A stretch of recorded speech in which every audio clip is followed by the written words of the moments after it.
So get ready to laugh and learn. Please join me in welcoming David Avrin. Thank you. Thank you. Okay, so how many people are here because you enjoyed this morning? How many people are here because you've been walking the trade show and your feet are tired? It's a free seat. Dude, that's what I do. Halfway through the day, I just find some session and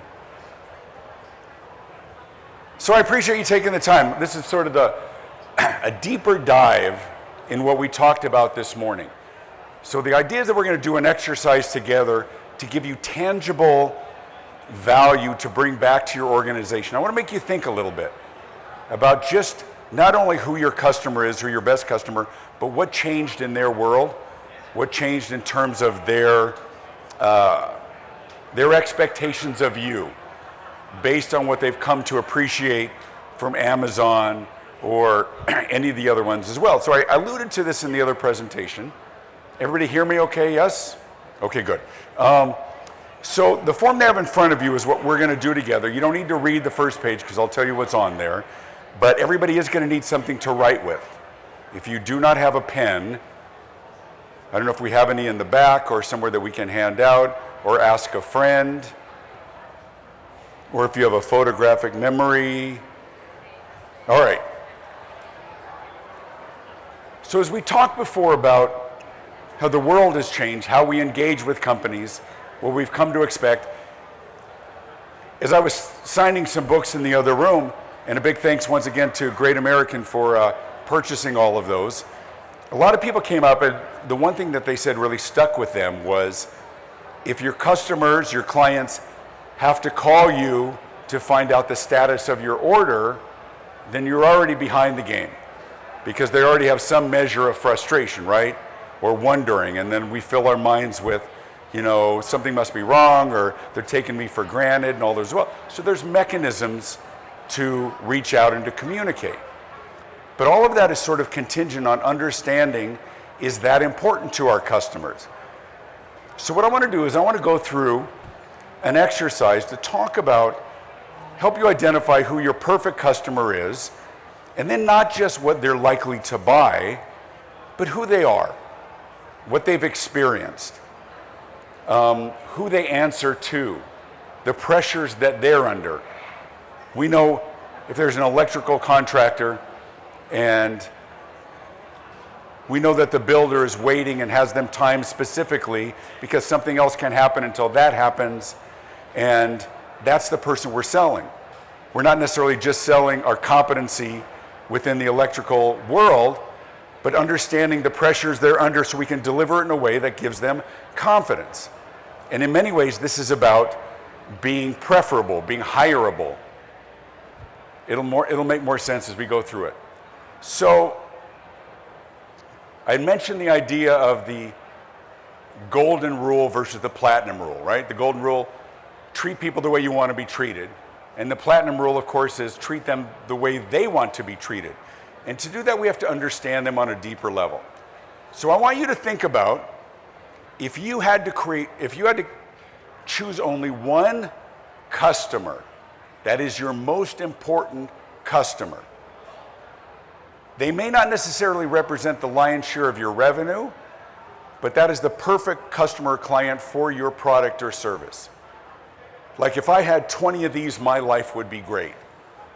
I'll give you an example. For me, my perfect customer is a meeting planner for a Fortune 100 company who holds 4 events a year and they're looking for speakers, right? That person needs to know me.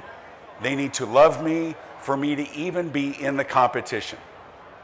Doesn't mean I don't get revenue from a lot of other sources, and I do, but that's my bread and butter.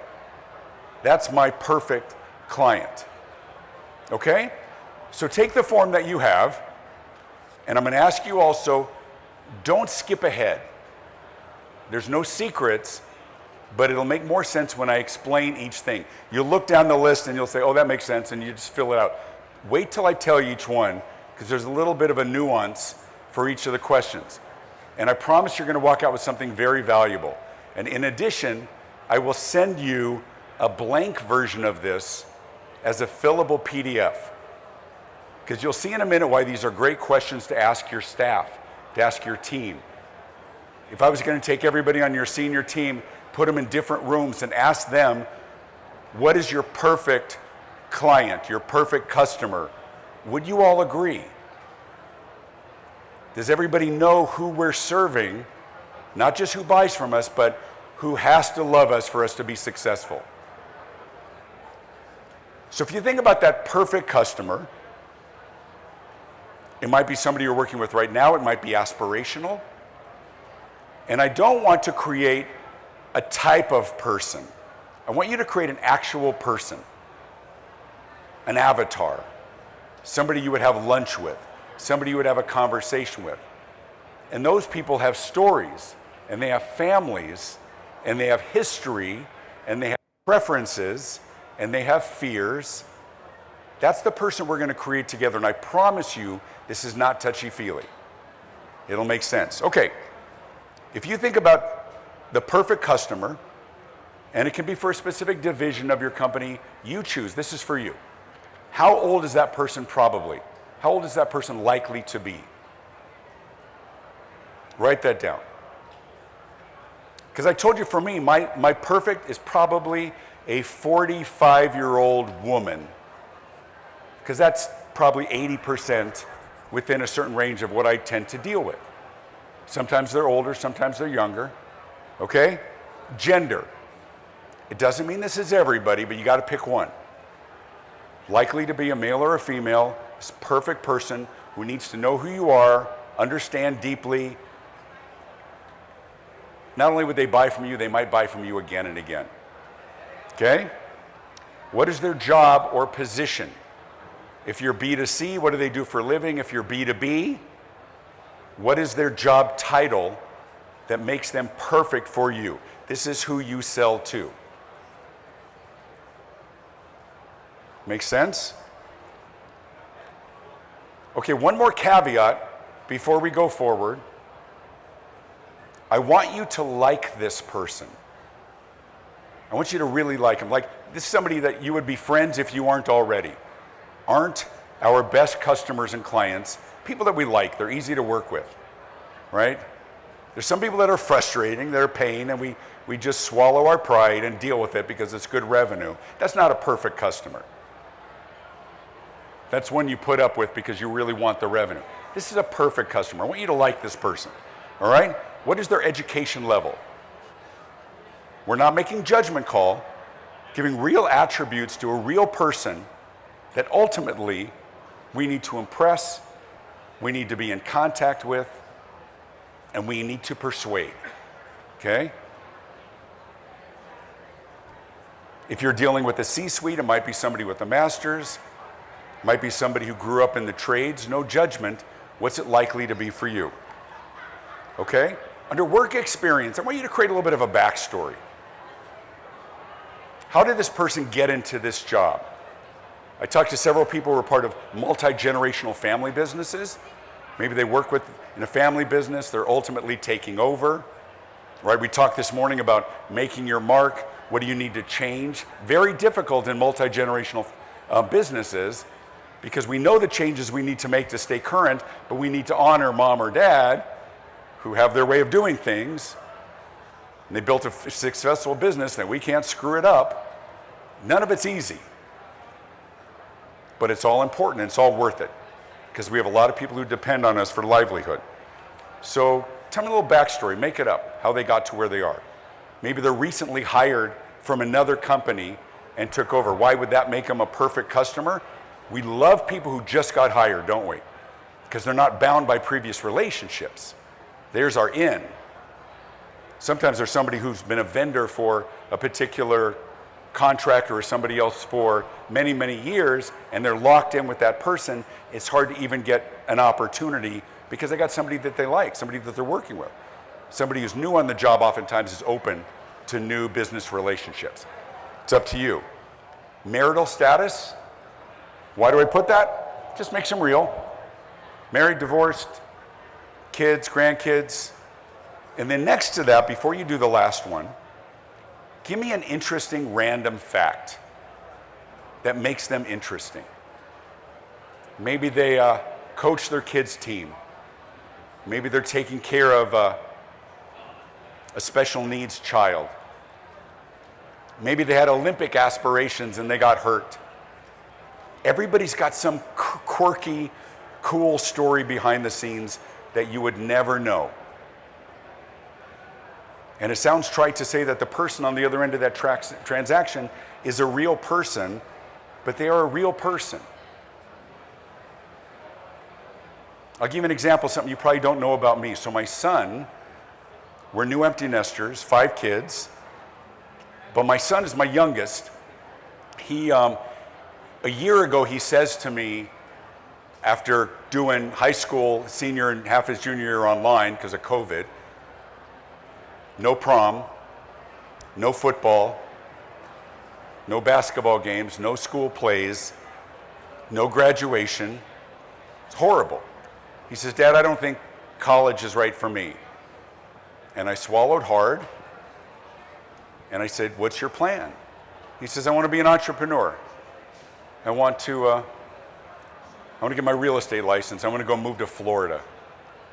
I'm like, what's Florida? We live in Colorado. He says, I just want a fresh start.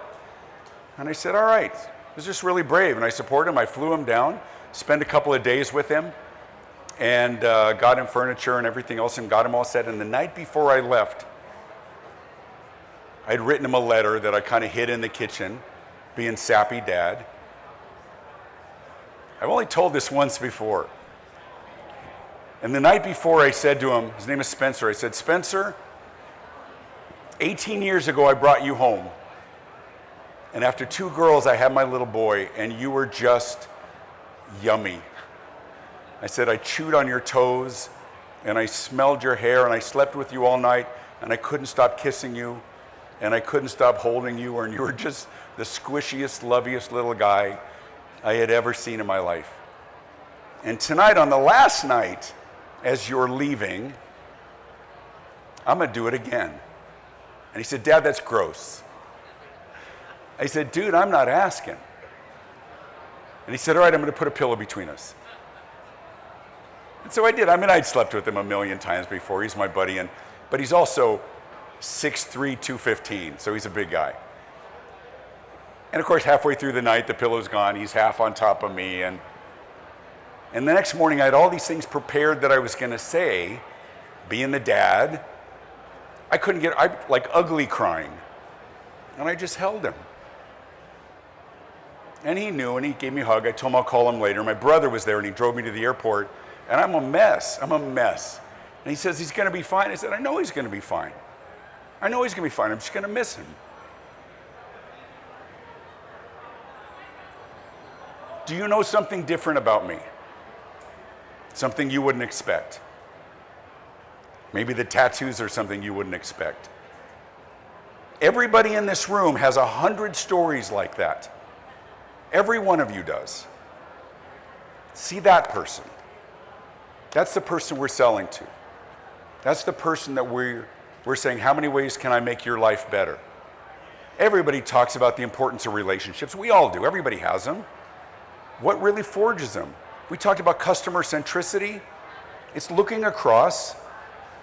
Doesn't mean you got to love everybody, but you got to recognize and respect that a day in the life is like our life. And we're taking kids to school, and we're getting flat tires, and we've got digestive issues, or whatever that might be. This is a competitive advantage.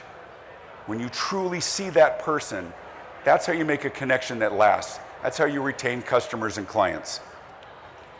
At the bottom in the last field, give them a name. Everybody's got a name. If you tend to deal with one particular ethnicity, make it reflective of that. That's authentic. Make sense? Now I want you to look at that person. I want you to see the color of their hair. I want you to imagine having a conversation. Their parents or grandparents, who do they report to? What's some interesting fact that you wouldn't have thought about them? Sappy dad, or used to sing in a band. Got it? Turn the page. At the top of this one says profile number 2. You got it? Now we're going to do this a little bit different. Couple of caveats. The age of person number 2 is 15 years older or younger than person number 1. Turn it over and look at the age of person number 1. Person number 2 has to be 15 years older or younger than that person. Opposite gender. Make sense? Just making sure you don't replicate person number 1 and person number 2, okay? And then go ahead and fill out the rest of it the same as you did before. What's their job or position? This is another perfect customer or client. It's just a little bit different. Maybe this is somebody in a different category. It's just another perfect customer. You don't have to pick one, you get 2. Opposite gender, older or younger. See their humanity, like the person. What makes them cool? Who do they report to? Did they go to school? Where did they go to school?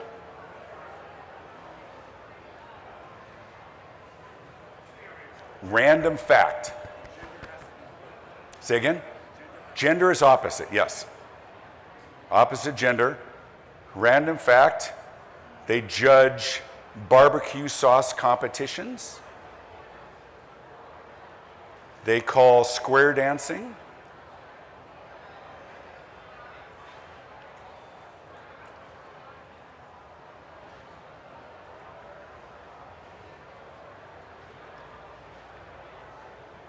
Secretly obsessed with Broadway musicals. You never know. All right, I'll give you another couple seconds. And as I said before, once again, give them a name.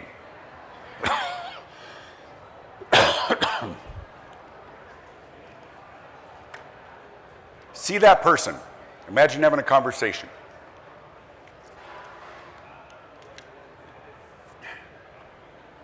Okay.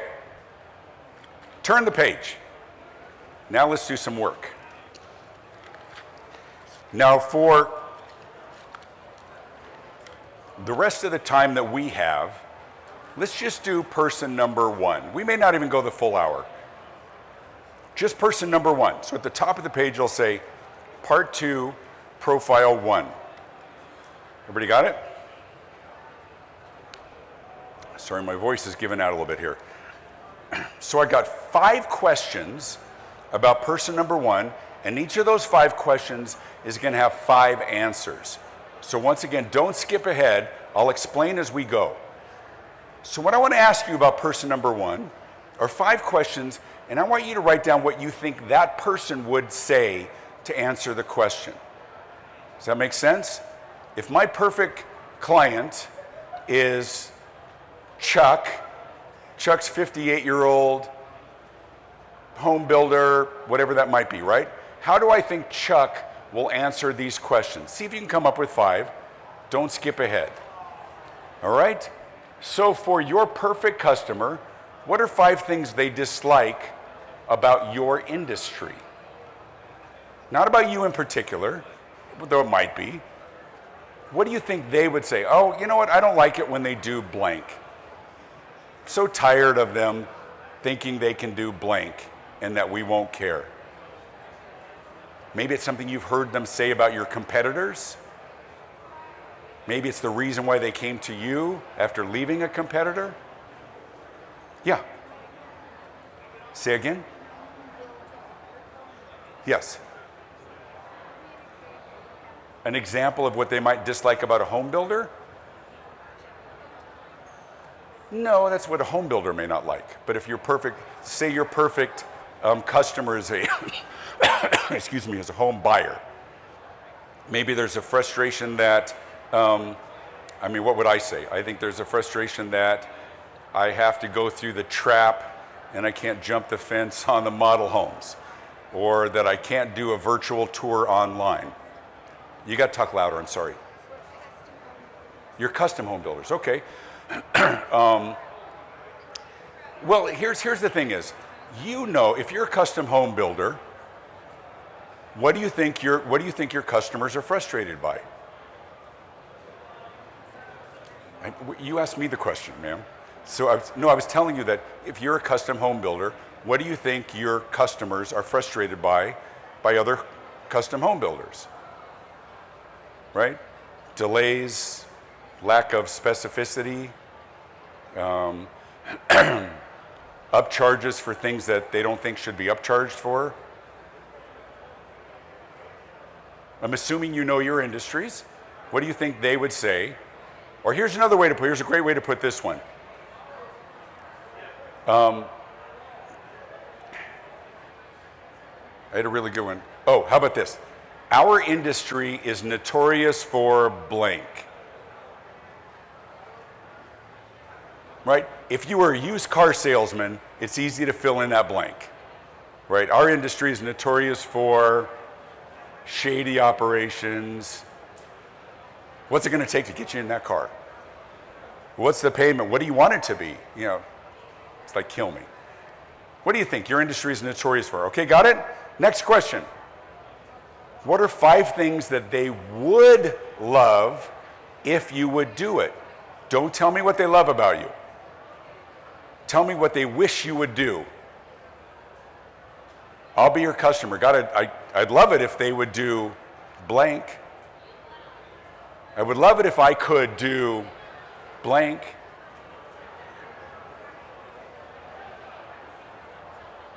What do you think they wish? Here's another way to put it. What do you think they'd be willing to pay for that you don't currently offer? And some of this may come from requests that you've had in the past that we say no to.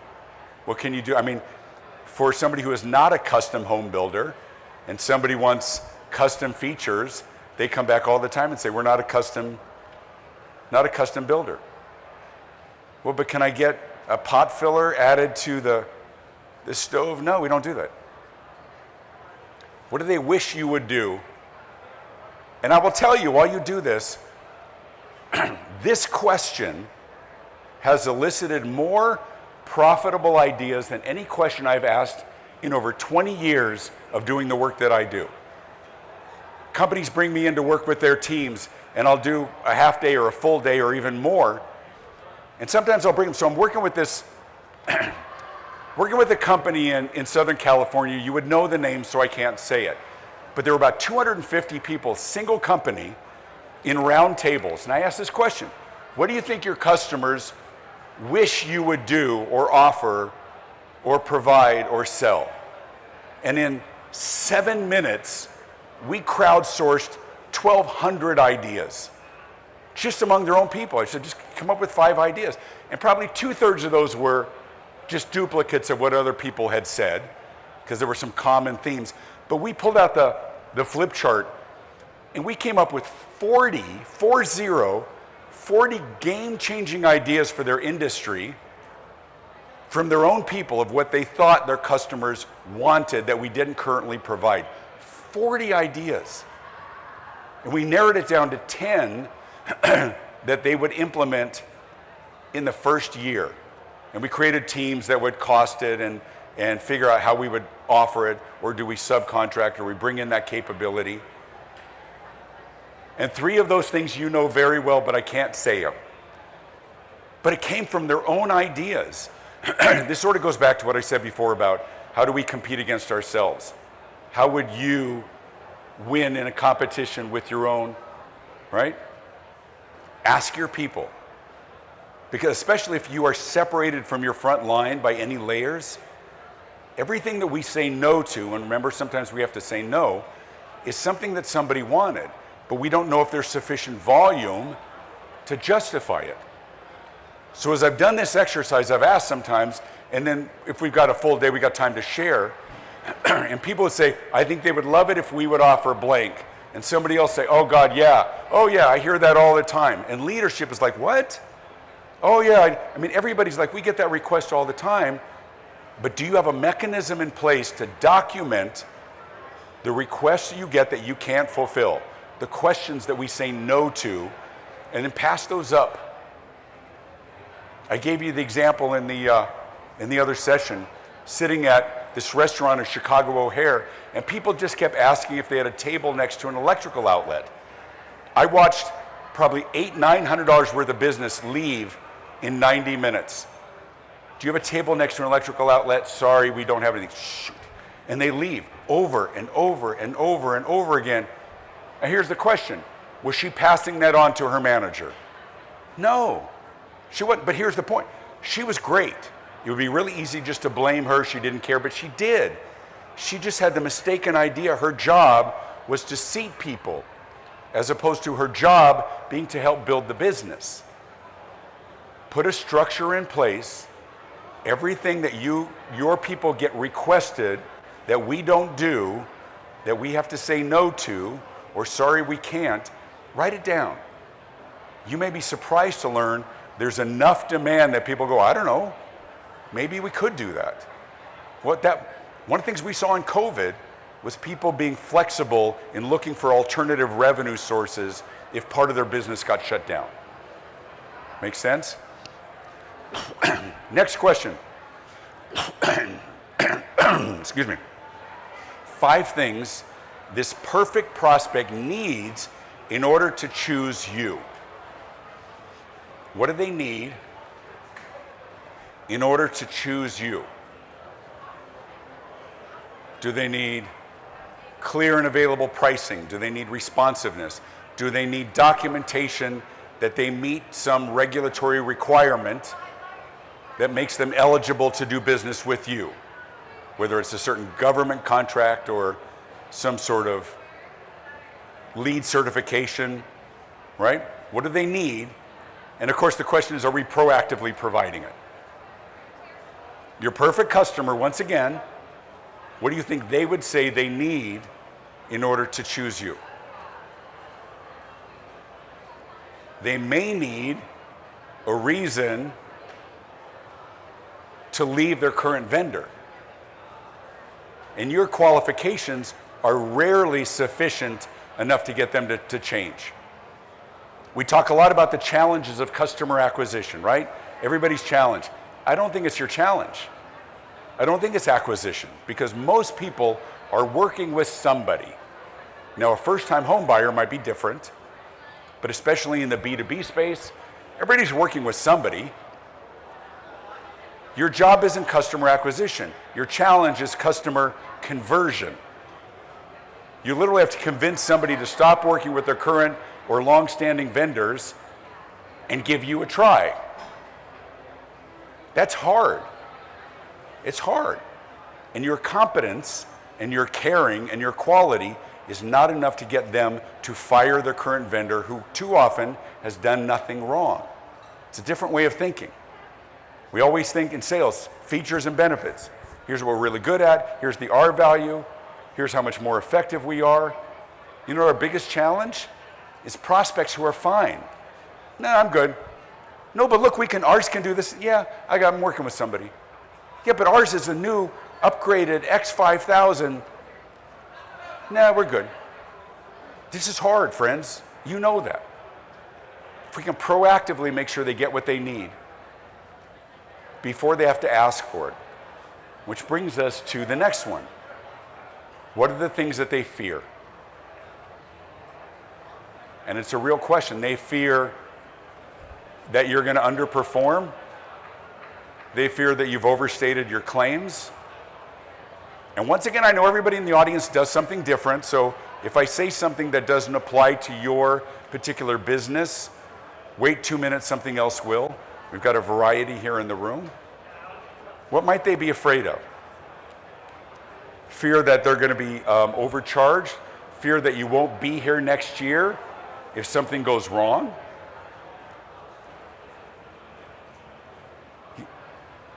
And let me give you a big fear that you probably haven't thought of before. Especially if, as I said before, if they're working with someone, oftentimes the biggest fear is firing their current vendor who has done nothing wrong. Especially if that relationship is multi-generational, how bad does that feel? Yeah, we're going to go with these guys. Whoa, wait, whoa, what? I thought but no, we've been, yeah, well, these guys are offering the X5000. Yeah, but we can do that. Listen, we've been working, what do we got to do? I mean, do we need to, how bad does that feel? Firing that financial planner that worked with your parents or something else. You know what the easiest choice is? Easiest choice is not to do anything different. You got a relationship that works. Sometimes the biggest fear is actually having that conversation to fire someone else. Young people, they don't even break up anymore. They just send text messages. Pretty chicken, pretty classless.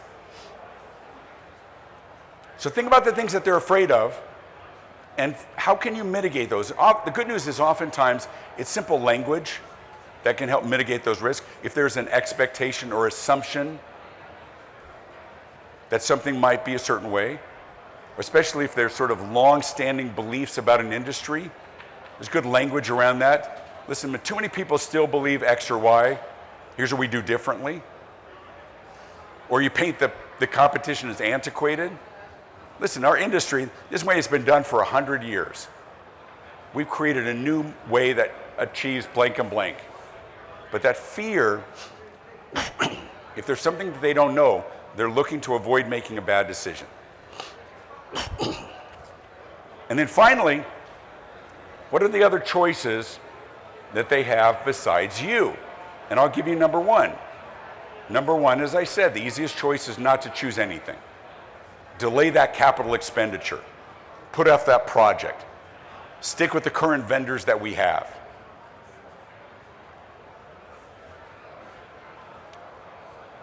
It's always a little bit scary, a little bit risk working with a new vendor, working with a new bank. And the other thing that we fear oftentimes is the complexity, the additional workload to make a change.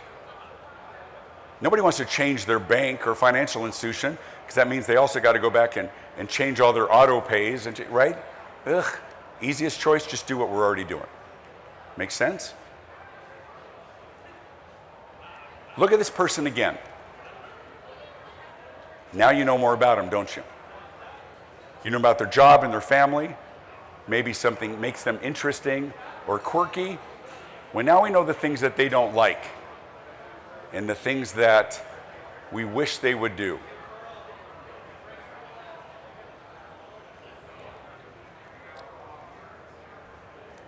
So what I normally do when I'm working with organizations is I'll have somebody turn and work with a partner, but I think you're exhausted and you'll kill me. So here's what we're going to do. I want everybody to find a partner, and for the next 20 minutes, I want you to discuss how much you hate it when speakers make you find a partner. Discuss. No, I'm just kidding. We won't do that. But here's what I would encourage you as I sort of model how to do this exercise. I'm going to give you the QR code again at the end. If you scan this, I will send you this as a fillable PDF. Ask your team what they think the answers to these questions are. The best answer, especially for the second one, come from the team, because they're the ones who have heard. This is where some of the greatest innovations are coming from individual companies who are responding to a need, right? Porch pirates is the problem. The solution is cameras, and it's building in storage into the houses. What are the things that have been long-standing frustrations? How can we do that different? Because if we can thrill our perfect customer or client, then the other revenue, it gives us the great talking points we need to reach out to them. So we got lots of time, but let's just do one last thing here. Go ahead and turn the page to part 2, profile 2. So this is the second person you came up with. Remember, opposite gender, younger or older. We're going to answer the same questions, but we're going to make it easier, but a little bit harder. You only have to come up with 2 answers. But I want to push you to come up with 2 answers. We'll do it together. Except none of the answers can be the same as you did for person number 1. Because I guarantee you, a 67-year-old female vice president of a company has different fears than a 35-year-old father of 2 with a baby on the way. The things that they fear as it relates to their job and their family are different. The more we can recognize that, the more we can tailor what we deliver and how we deliver it. So turn the page to person number 2. remind yourself who that person was, if you want to go back to that page. Answer the question. Person number 2, opposite gender, younger or older, what do you think that person dislikes about your industry? What do you think makes them frustrated?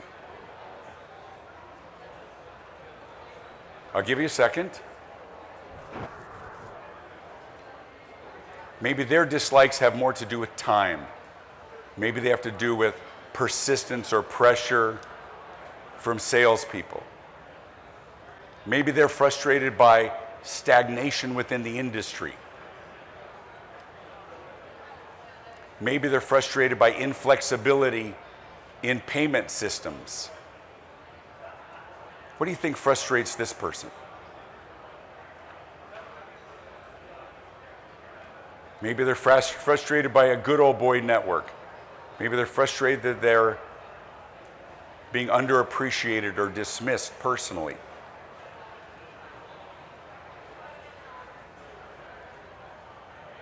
Think of it more than simply business practices. How do you think this person might answer that? All right, next one. 5 things that they wished you would do that the industry doesn't. You might even look at it a different way this time. What do you think your industry is going to offer 5 years from now that it doesn't now? We talked a little bit about disruption and how things can change. I'm going to give you an example I didn't have time to give before.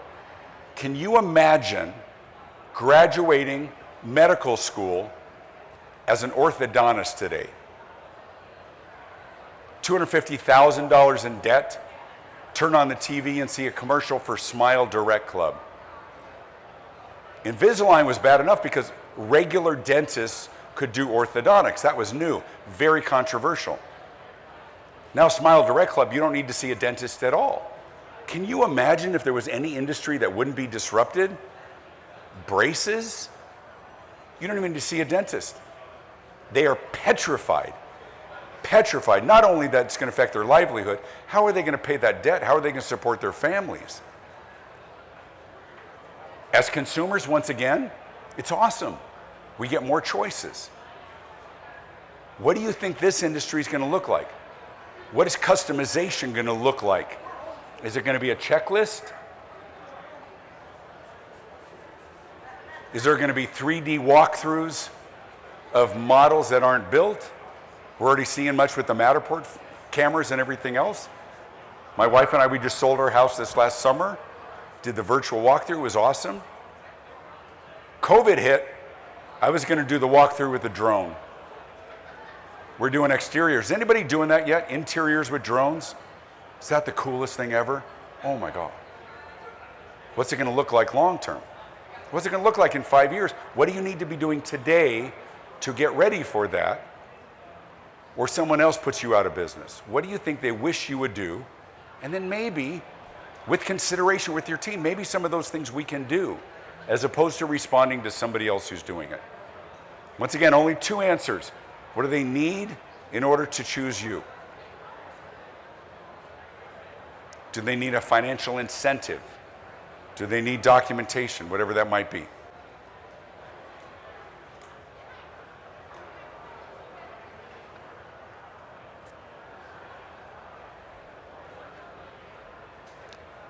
Once again, then fear, what do they fear? Underperformance. Here's the other thing. They fear purchasing antiquated features or technology. iPhone doesn't sell a lot of iPhones in August. Why? Because we know the new models are coming out in a month. We built our house 15 years ago. They wired it for Cat 5.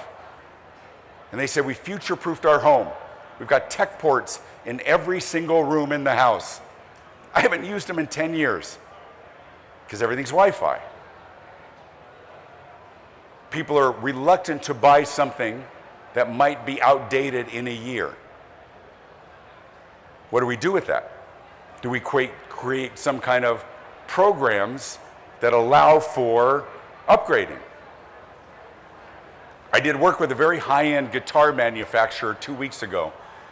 And one of the ideas that came out of it from them was to do an Uber ride-sharing kind of a subscription program for guitars. They got guitars $4,000 or $5,000.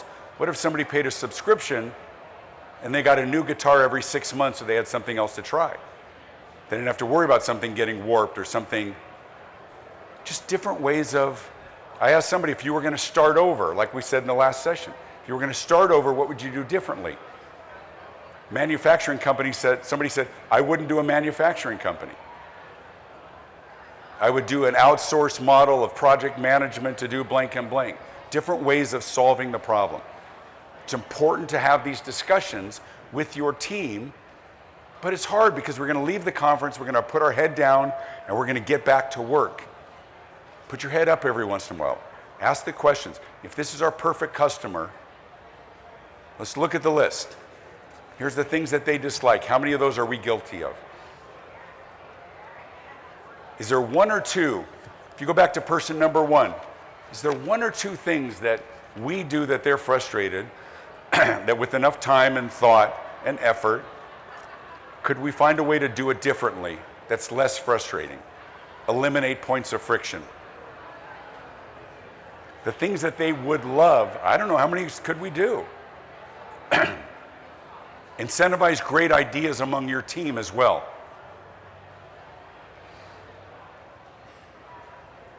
All right. Everybody's exhausted. Any questions that I can answer? Anything that's specific for your industry? I don't think we have a microphone, but I can run out there as well. I want to respect your time. Is this helpful? Think about this. Do this with your team.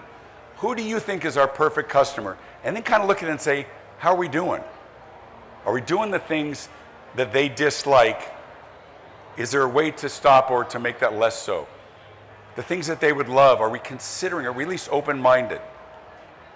All right, I'm going to give you the QR code one more time. I will send you all of this. I'm just got to flip through these, but I have slides, so that's a good thing. All right, I already got all that. I'm going to ask you forgiveness. Just going to skip through. That was my band. Someone's always watching. You're getting paid for this. Remember all the good lessons from before. Oh, that's right, Disney. Yeah.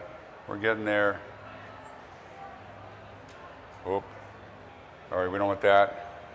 That was my band. We got back together. I'm going to show you something real quick. We don't need to do sound. Don't worry about it. So I showed you my, that was my band. And 2 years ago, we got back together. Some of the guys were in town. I want you to look at that real carefully. And this is what they look like today. Was I cryogenically frozen? Why am I the only guy that doesn't? That's what I told them. And they're like, shut up, David. All right. Huh? Yeah. All right. Got that. We did that before. That's me. There's my books. Here's my morning huddle program. We'll learn about that as well. There we go. Once again, do not take a picture. Just hold it up there with your camera and something will appear. Click it. Put in your information. You're not on my list. You're not going to get, what you will get is slides and you'll get the exercise that you can do as well. Cool? I will tell you, it is a huge treat to be traveling again. I appreciate you taking some of your time and spending it with me, and become ridiculously easy to do business with. I promise you will make a big difference. Have a great day. Thank you so much. Thanks.